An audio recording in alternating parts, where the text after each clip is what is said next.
परम पूज्य आचार्य भगवान के चरणों में त्रिवार नमस्तु करते हुए निवेदन करते हैं कि आज के उत्तम शौच धर्म के दिन हम सब लोगों को उद्बोधित करें। नमस्तु भगवान, नमस्तु नमस्तु। ओम नमः सिद्धेभ्यः, ओम नमः सिद्धेभ्यः, ओम नमः सिद्धेभ्यः। अहिंसा परमो धर्म की आचार्य गुरुवर श्री कुंद कुंद भगवान की, आचार्य गुरुवर श्री ज्ञान सागर मुनि महाराज की,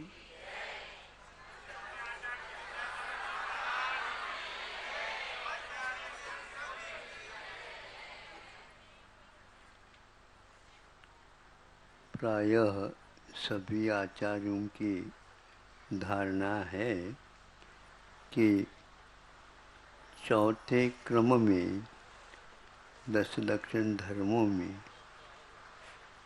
शौच धर्म रखा गया है। कहीं कहीं पर सत्य को भी चौथे में और 5वें में शौच को रखते हैं।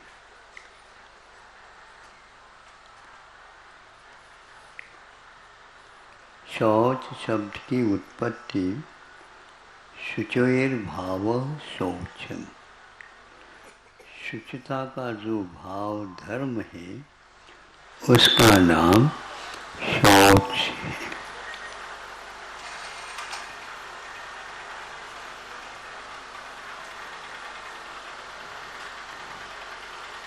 इससे सिद्ध है संसारी प्राणी हमेशा हमेशा इस शौच धर्म से दूर रहा है और अपने आप को शुद्ध बनाने के लिए वह प्रतिदिन कम से कम एक बार तो स्नान कर ही लेता है।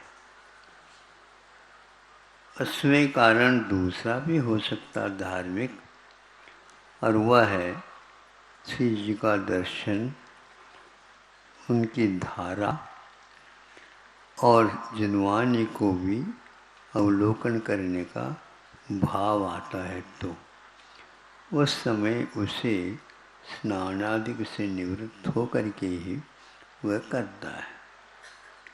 लेकिन फिर भी वह भीतरी धर्म की ओर दृष्टिपात नहीं करता। भाव धर्म हमेशा हमेशा दृष्टि में न आकर के वह एक केवल मान्यता के ऊपर ही आधारित है। अब ये भी ध्यान रखिए, सम्यक दृष्टि को भी दृष्टि में कुछ धर्म आता नहीं, आ सकता नहीं, किंतु उस धर्म तक पहुँचने के लिए साधन श्रद्धान को रखा है। हमेशा हमेशा सम्यक दर्शन जब कभी भी होगा श्रद्धात्मक ही होता है।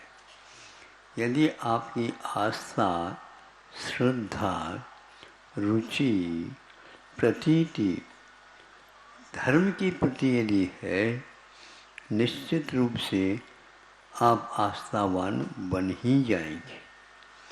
क्योंकि दुनिया कुछ भी कहती रहे, लेकिन इनकी बात तो है कुछ मायना रखता है, कुछ महत्व रखता है, इसकी अपनी मौलिकता अवश्य ही है। यह भाव जब तक मन में नहीं आएगा तब तक सम्यक दर्शन होगा नहीं, और सम्यक दर्शन के बिना आगे जो चारित्र है उस ओर वह गतिमान नहीं हो सकेगा।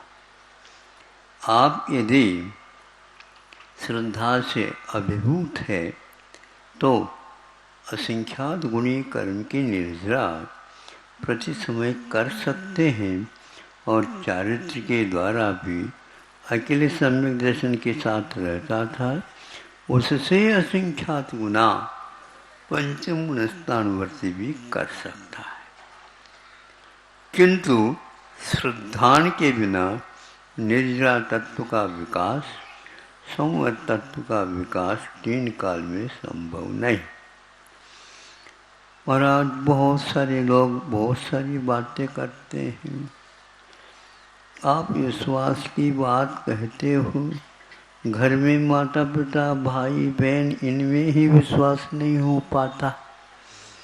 जिन्होंने हमें पाला है, पोषा है, सब कुछ किया, लेकिन जब मेरा तेरा का क्षेत्र आ जाता है, वहाँ पर सब दरकिनारा कर दिया जाता है और हमारे हिस्सा में ज़्यादा आना चाहिए। यह हट के साथ चलता है, हमें इससे कोई ऐतराज़ नहीं।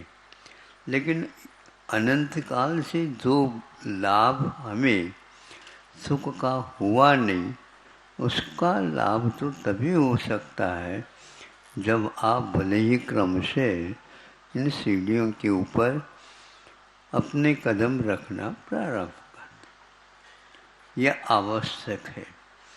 जैसे आप लोगों ने मान लो घर में प्रकाश की व्यवस्था के लिए क्या करते हैं आप? पहले का ज़माना छोड़ दो, आज तो यही करते हैं कि लाइट की व्यवस्था कर लेते हैं। लाइट कहाँ से आती है? जहाँ पर उत्पादन होता है वहाँ से आती है। वहाँ से उत्पन्न होने के उपरांत लाइट आंखों से दिखने में आती है? नहीं। किंतु हाई स्टेशन वगैरह में नीचे हम जाते हैं, रास्ता पार करते हैं, उस समय चट चट चट चट आवाज़ आती। कभी आपने सुनी है ये? ये क्या कहते हैं, जल्दी जल्दी निकलो यहाँ से नहीं तो चिपक जाए। अब उसको देखे बिना भी आप विश्वास कैसे कर सकते हो? जब उसके बिना दर्शन किए विश्वास रखते हो तो धर्म के बारे में विश्वास क्यों नहीं करते?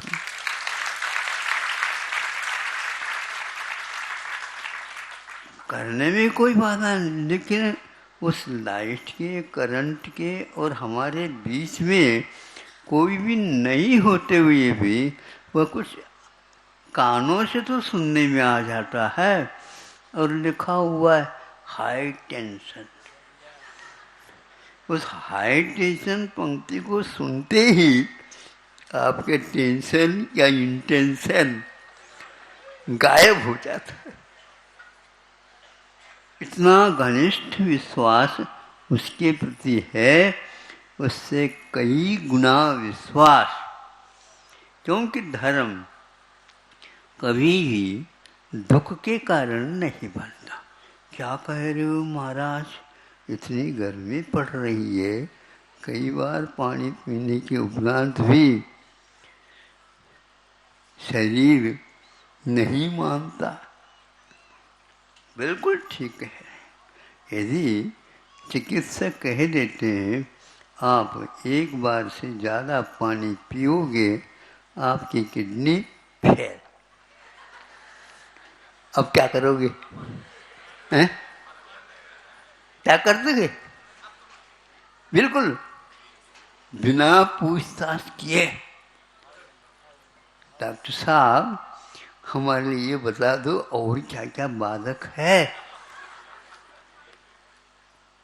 मीठा भी नहीं ले वो तो अच्छा है। हमारे कहने से एकादशी कर दो और डॉक्टर साहब के कहने से आपने सब त्याग कर दी। मीठा बिल्कुल ठीक, क्योंकि हमें शुगर से बचना है। किडनी को बिल्कुल सुरक्षित रखना है।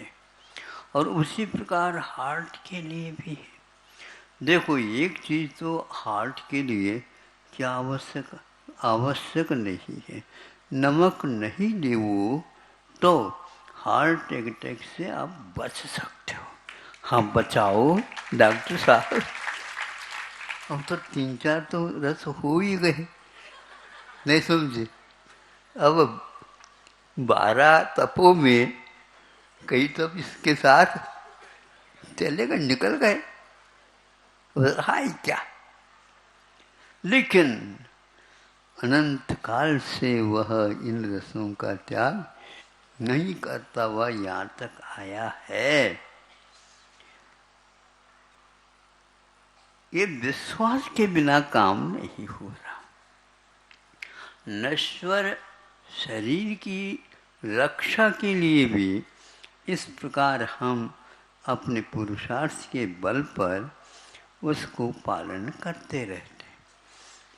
सम्यक दृष्टि जीव इसको क्या समझता, ये धर्म है और बहुत दुर्लभ है। अब दुर्लभतम है, इसलिए कोई इसको माने या न माने, किंतु हमें तो इसका सहारा लेना है।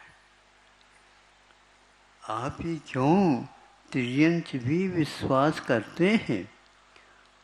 हमने इस महाराज का विश्वास किया है, महाराज आपके ऊपर विश्वास किया है, हमारी बचाव कर देना समय समय पर। त्रियंच ने ऐसा अभी तक नहीं कहा करके, हाँ, बल्कि यूं कहता है, सोचता है आपका बहुत बड़ा उपकार है, आपने हमें समय दे करके समझा दिया। भील है, चांडाल है, आदि आदि भी एक बार में ही मानते हैं, लेकिन आपको कई बार अनुप्रेक्षा की आवश्यकता पड़ती है। बार बार कहने के उपरांत आपके कहने से तो हम मान सकते हैं, लेकिन फिर भी गला उतर नहीं रहा है, उसकी मालिश कर लो ताकि उतर जाए। बहुत कठिन है महाराज, क्योंकि धर्म देखने योग्य नहीं है, इसलिए सारी शिकायत हो रही है। अब हम आगे और थोड़ा सा बढ़ते हैं कि किसी भी विश्वास क्यों न हो, किंतु अगला कदम उठाने के लिए भी बहुत पसीना आता है। हाँ, अब मान्यता तो आपकी ठीक हो गई, लेकिन मान्यता के अनुसार चर्या आचरण जब तक नहीं बनता, तब तक आपका विकास नहीं हो सकेगा। तिर्यंच आगे बढ़ जाते हैं, किंतु आप लोग बहुत सोच विचार करके अपने कदम बढ़ाते हैं। एक कदम बढ़ाते हैं, 2 कदम पीछे और ले लेते हैं, तो आपकी यात्रा पीछे की ओर हो रही है या आगे की ओर हो रही है? बताओ थोड़ा सा। पीछे की ओर। तो ऐसा तो नहीं होना चाहिए। क्या महाराज ऐसे ही है, बहुत से सारे लोग कुछ बातें बता देते हैं, इसलिए ऐसा करना पड़ता। ये तो आज का ही नहीं है, ये रीत जो है ना बहुत प्राचीन चल रही है। ऐसे लोग कह करके आपको उससे स्खलित कराना चाहते हैं। नहीं भी कराना चाहते हैं तो भी उससे पहले आपका मन तैयार नहीं होता है। इसलिए आपको चाहिए कि किसी भी प्रकार से अविश्वास ना हो। यदि विश्वास है तो निश्चित रूप से सम्यक दर्शन का वहाँ पर श्वास है, जीवन है, और उसी के बल पर आप टिके हुए हो। भले ही आप 1000 वर्ष जियो, किंतु उससे कुछ मायना नहीं निकलने वाला। मौलिकता तो यह है कि आप भले ही 3 दिन रुको यहाँ पर, किंतु उसके द्वारा आपका उद्धार निश्चित है। इसलिए तत्वासूत्र के आदि में सम्यक दर्शन ज्ञान चारित्राणि मोक्ष मार्ग कहा है। उमा स्वामी महाराज ने गुफाओं में रह करके भी इस प्रकार ग्रंथराज का संपादन किया और आज इसके ऊपर कितने शोध हो गए, कितनी टीकाएँ हो गई, कितने भाष्य लिखे गए हैं, कितने और भी व्याख्याएं की गई, फिर भी वहाँ आज भी जीवित है। ये भी एक बहुत बड़ा पुण्य है आप लोगों का। उसके एक अध्याय की व्याख्या संक्षेप किंतु सारभूत में रखी जा रही है। आज चौथा अध्याय और 10 लक्षण धर्म में चौथा धर्म शौच धर्म है। महाराज ने कहा कि आप भी यदि शुचिता चाहते हो, जैसे कपड़े के ऊपर यदि कीचड़ उछल जाए, उसको दूर करने के लिए आप साबुन सोडा इत्यादि का प्रयोग करते हैं। यह आचार्य कुंद ने भी समय सार आदि ग्रंथों में उल्लेख किया है। जिस प्रकार अशुचिमय वस्त्र को आप उन वस्तुओं से ठीक कर देते हैं, उसी प्रकार आपका भी वस्त्र जो अनंत काल से कीचड़दार हो रहा है, उसको अच्छे ढंग से साफ करना प्रारंभ कर दो। कब तक करेंगे? अरे आपको कब तक करें ये पूछने की आवश्यकता ही नहीं है। वहाँ साबुन सोडा तब तक रखो जब तक वह सफ़ेदी की ओर नहीं आता, और जितना वह आप करोगे उसकी मेहनत के साथ अवश्य ही वह एक दिन करेगा। ये क्रम है। इस क्रम के बिना आप केवल जल के द्वारा ही उसको सफ़ेद करना चाहते हैं तो थोड़े बहुत ऊपर का निकल जाएगा, लेकिन डांबर वगैरह जो पोत रखा है होली के दिनों में, उसको साफ करना चाहो तो केवल पानी से नहीं होता। ऊपर इसके ऊपर और कोई भी आप रसायन के द्वारा ठीक नहीं कर सकोगे, किंतु घासलेट तेल चाहिए।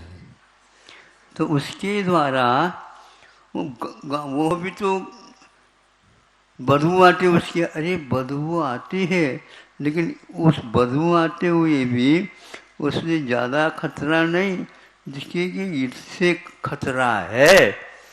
हाँ, इसको पहले ठीक कर दो तो वह ठीक हो जाता है। इसी प्रकार ऊपर के, इसी प्रकार और करते जाएंगे, वैसे वैसे उसके भीतर जो जमा हुआ है महीनों का, वह ठीक हो जाएगा। आप लोगों को इसमें बहुत मेहनत करना चाहिए और रुचि लेना चाहिए। रुचि को भी आचार्यों ने श्रद्धान कहा। रुचि को भी एक प्रकार से स्वास्थ्य लाभ करने के लिए अनिवार्य कहा। भोजन तो लो, लेकिन बिना रुचि के लोगे तो वह पचेगा नहीं।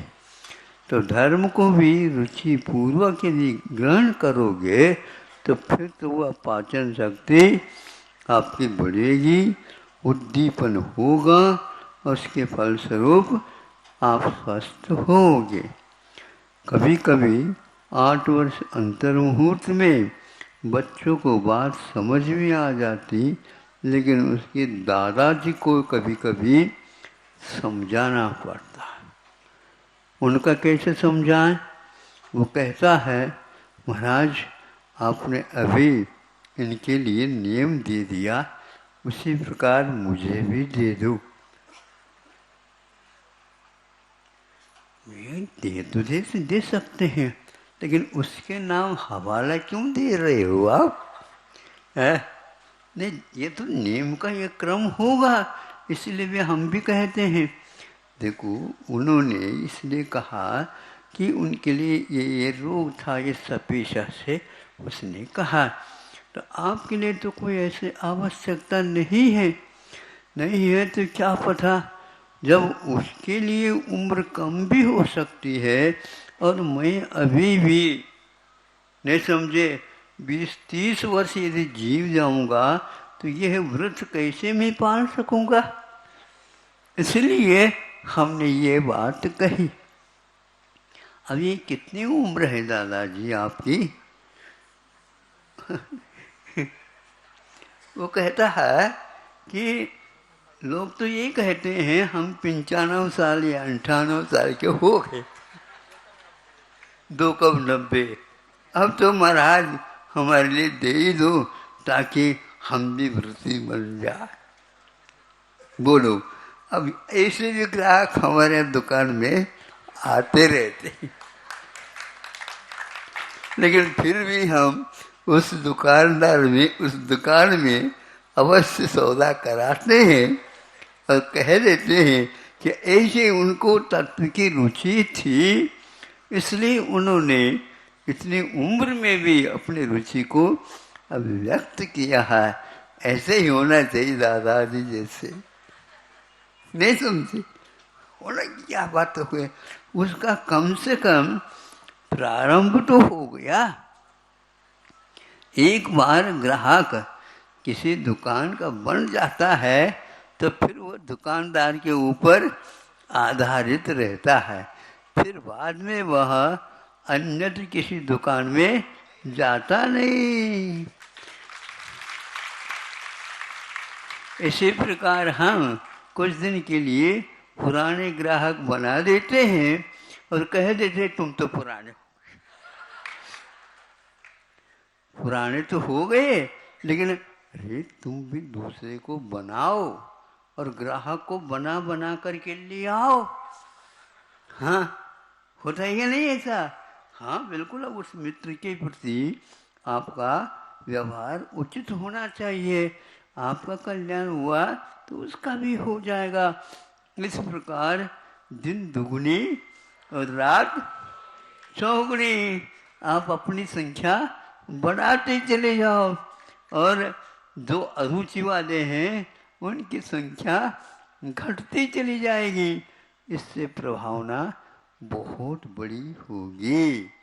हाँ, आज के बच्चे, आप तो 95 की बात करते हो, वो प्रतिदिन कहते नहीं हमें भी 16 पहना दो। बोलो बेटा, तुम ये बड़े होना, बड़े तो हो ही रहे हैं, ये कक्षा के बाद बड़े तो हो रहे हैं, तो ये होता चला जाएगा, उसमें क्या बाधा हो गई, हमें भी दे दो। लेकिन शुद्धि करने के उपरांत तुम अभी आहार नहीं दे सकोगे, हाथ तो लगा सकते हो। नहीं समझे? हाँ, बेटा तुम हाथ लगा दो, तो हाथ ही हाथ लगवा रहे हो आप, और आप अपने हाथ से दे रहे हो। मेरे हाथ को लगा दो हाथ, चलो। इस प्रकार कह करके फिर बाद में हम दूसरा उसका उपाय करते हैं। ये जब हम बैठ जाते हैं उस समय इनको लुटिया दे दो। हाँ, कम से कम लुटिया कैसे पकड़ा जाता समझ ले। फिर बाद में हम उसके हाथ से ले, देखो महाराज ने ले लिया ना, हाँ बैठने की बात ले रहे वो सब जानता तो है अभी तक तो नहीं कर पाता। हाँ, तुम्हारे हाथ उनके हाथों तक पहुंच नहीं रहा है, ठीक है, हमें तो आप ऊपर उठा दो। ये इस प्रकार यह रुचि की बात मैं आपके सामने कह रहा हूँ। ये रुचि होना चाहिए, और वो आज की रुचि अन्य दिनों में विकास को प्राप्त हो करके उसके लिए कल्याणकारी होगा। इसलिए बार बार कहने के अपेक्षा से आपको इन सभी चिंतन को सोच करके कदम उठाना ही चाहिए। फिर बाद में कहेंगे देखो वहाँ पर लोग समझा रहे थे किंतु हम नहीं समझ पाए, आज अब समझ में आ रहा है तो उसको और मजबूत बनाओ ताकि अगले जीवन में उसका विकास हो सके। इस जीवन में एक सीमा तक तो आप कर सकते हैं, बाद में नहीं कर सकते, क्योंकि दीर्घ संगठन की बड़ी आवश्यकता होती है। इसलिए शरीर जब तक स्वस्थ रहता है तब तक उस स्वास्थ्य के माध्यम से हमें धर्म की आराधना करते रहना चाहिए। सबसे ज़्यादा प्रभावना उससे होती है, दूसरे को भी आप अपने बराबर लेने का प्रयास करो, यही एकमात्र मार्ग है।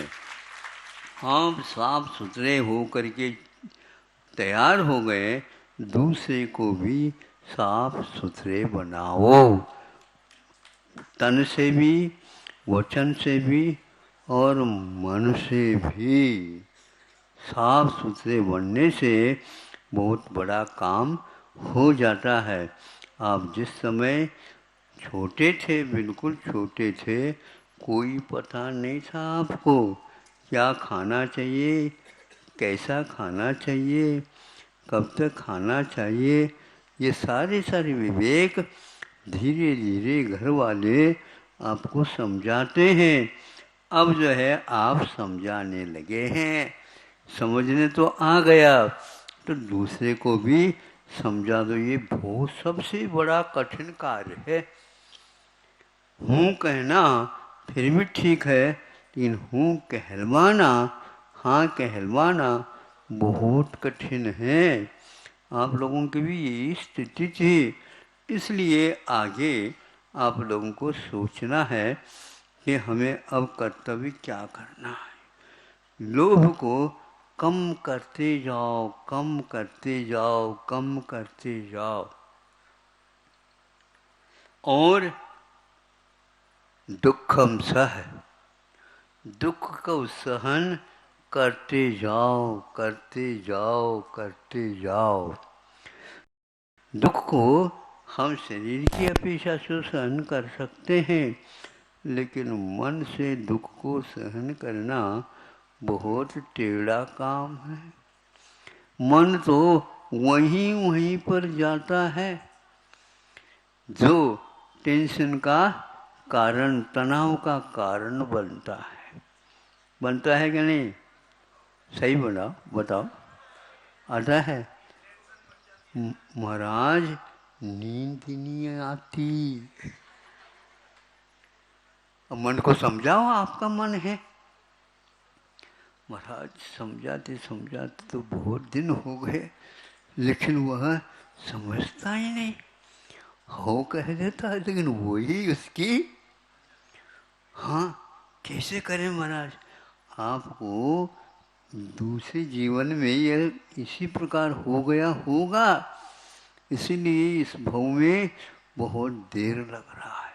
किसी किसी को बहुत जल्दी हो जाता है, किसी किसी को बार बार कहने के उपरांत भी वही सामने आ जाता है जैसे रावण को आता था।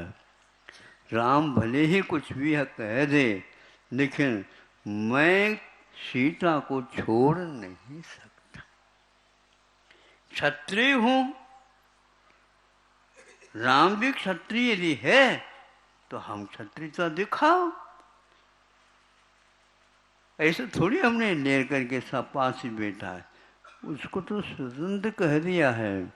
मैं ऐसा नहीं कर सकता, जबरदस्ती का काम नहीं। अब आप बताओ, वो रावण अंत तक किसी की बात नहीं सुनी। रावण के पास बहुत सारी नीतियाँ थी, लेकिन नीतियों में संपन्न होकर के भी वह व्यक्ति क्षत्रियता के ऊपर बहुत जोर देता था, और अंत में भी वह किसी की बात नहीं मानी। अब जो है वहाँ पर जा कर के समझा रही है। सीता का जीव ने वहाँ पर जा कर के समझाया तो उसको बात समझ में, जिसके कारण यह रामायण लिखा गया, वो वहाँ पर समझ में उसको आ गई। रामायण यहाँ पर समझ में नहीं आया, और वहाँ पर जिसके कारण ये हुआ था युद्ध, वह कह देती है तो वहाँ पर वह, हाँ ठीक है मैं तैयार हूँ, लेकिन वह वहाँ से ले करके नहीं आ पाया। सीता का जीव ने सोचा तो वो कहता है इसका अभी पाप गला नहीं है, नरक में जो गलने योग्य है वो गलेगा, और जीवन के अंत समय तक मैं इसको छोड़ूंगा ही नहीं। ऐसे कह करके वह फिर बाद में कहा मुझे अब आप बाध्य न करो, ये कार्य होने वाला नहीं है, आज नहीं होगा लेकिन कल तो अवश्य होगा। तब तक क्या, आप लोग अपने अपने काम कर लो। वह 16 स्वर्ग से प्रतीन्द्र जीव वहाँ पहुँचा है, लेकिन उसको समझ में बहुत देर से आया। हमें बहुत लोगों ने समझाया, किंतु हमारे दिमाग में वह बात जो बैठी थी, क्षत्रिय कभी अपने वचनों का भंग नहीं कर सकता, इसलिए मैं अड़ा रहा, डटा रहा और सभी की बातों को ठुकरा दिया। ये ठीक नहीं। सभी नीतियाँ उसके सामने रखने के बाद भी उसको बात समझ में नहीं आती है, क्योंकि मिथ्यात्व से जो युक्त रहता है उसके लिए ये बात समय पर ही समझ में आती है। बार बार समझाने से कुछ नहीं। तीर्थंकर भी समझाने लग जाए तो भी वह मारीच क्या कहता है, सब हमें समझ में आ गया। पक्षपात अभी तक नहीं छोड़ पाए आप। मुझे गंधर्व परमेष्टि बना देते तो ये हाल मेरी क्यों होते। हम भी दिखाएंगे, हमारे भी कोई न कोई गंधर्व बनेंगे, और हम थोड़ी गंधर्व बनेंगे, हम तो तीर्थंकर बनेंगे। और वह समूह शरण से बाहर निकल गया। बोलो आपकी इतनी कुव्वत है क्या? जो पहले समूह शरण में उसको मिलना था वो अंतिम तीर्थंकर तक होगा। बीच में यह जो काल का अंतराल है बहुत लंबा चौड़ा कहा है। हजारों बार वह इन सब की यात्रा कर ली। एक बार कर लेता सम्य शिखर की यात्रा, दोबारा करने की वही आवश्यकता नहीं पड़ती। नहीं, अन्यत्र तो जाऊंगा लेकिन ये नहीं कर सकता, क्योंकि वह नंबर हमारा वहाँ पर है और वो मिलेगा, पक्का है ये। और ऐसा ही हुआ। आपको भी ऐसे करना है क्या? नहीं महाराज, सुबह से शीघ्रम जल्दी जल्दी हमें दे दो। क्या दे दे? आप होश हवास हो जाओ, अपने खोए हुए हो, इसको अवश्य ही आपको मिल सकता है। ये इधर भटक करके क्यों आ गए आप? समूह शरण में चले जाते, नहीं समझे? 4 बार एक दिन में समूह शरण में प्रवचन होता है।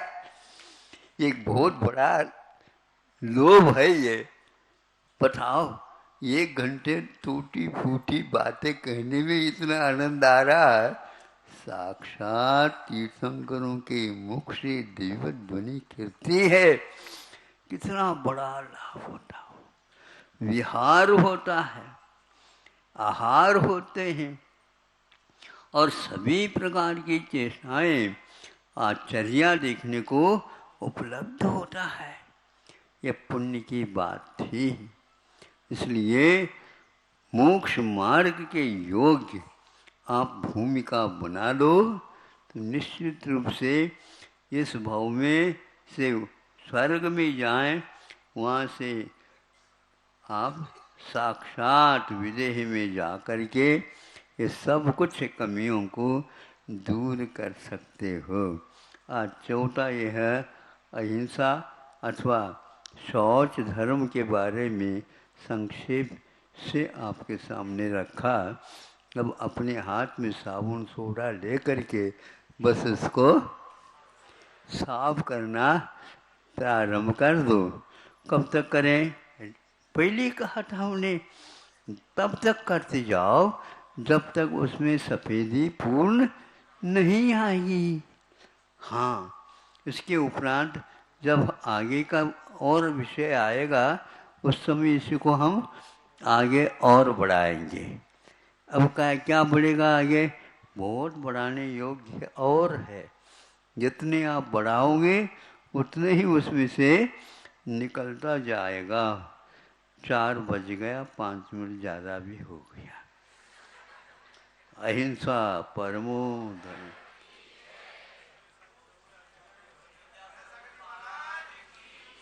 Hello hello. चलो परम पूज्य संत शिरोमणि आचार्य भगवान विद्यासागर जी महामुनि राज जी की, समस्त आचार्य संघ की जिनवानी। प्रभु देव तुम्हारे पवित्र मुख से निसृत जो शीतल वाणी, जग जन मन के मल को दोती अत कहती जिनवानी। जयवंतो माँ जग में तब तक जब तक सूरज चांद रहे, शीश नवाते कर्म हरो माँ अब तक हम विषयांग रहे, अब हम ना विषयांग रहे। सर